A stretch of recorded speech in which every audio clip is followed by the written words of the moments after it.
Hi everyone, this is Lakshman. Welcome back to our YouTube channel.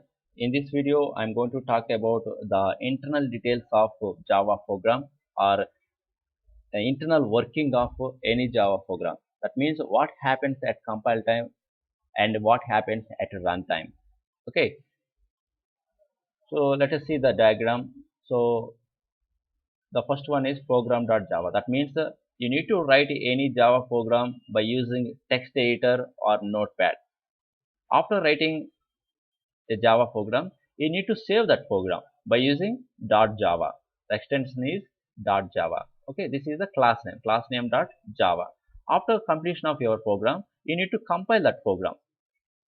For compilation, there is a command in Java that is javac. Command name is javac.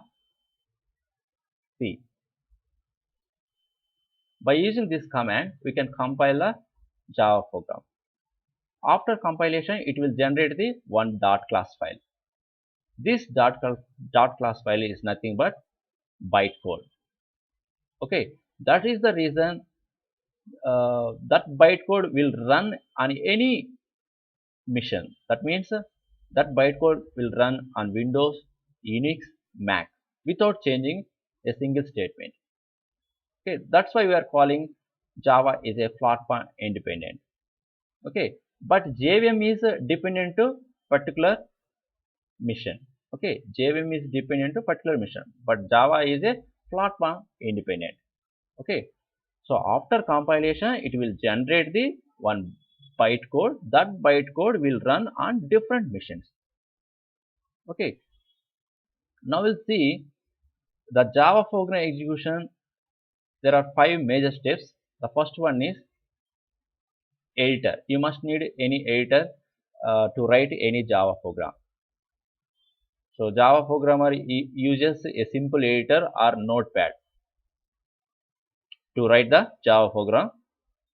So and then you need to save that Java program by using .java. Then what happens at compile time?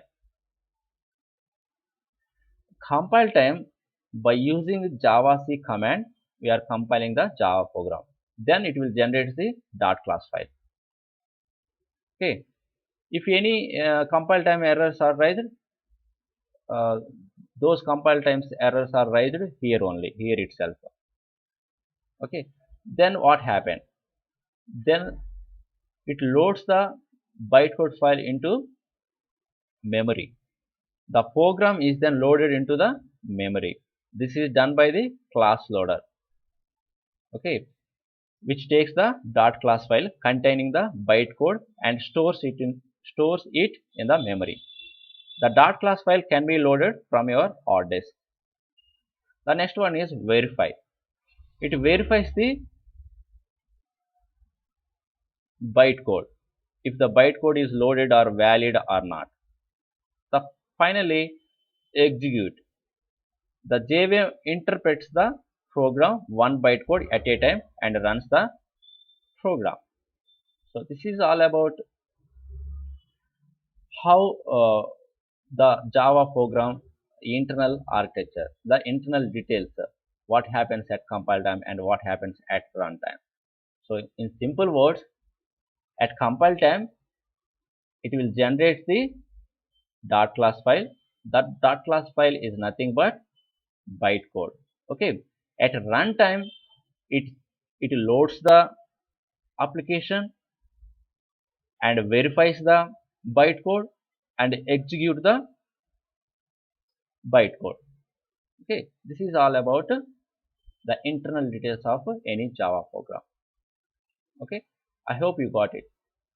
So please follow my blog also. So my blog is here, Learn Programming by Lucky Sir. So you can see many articles have written here.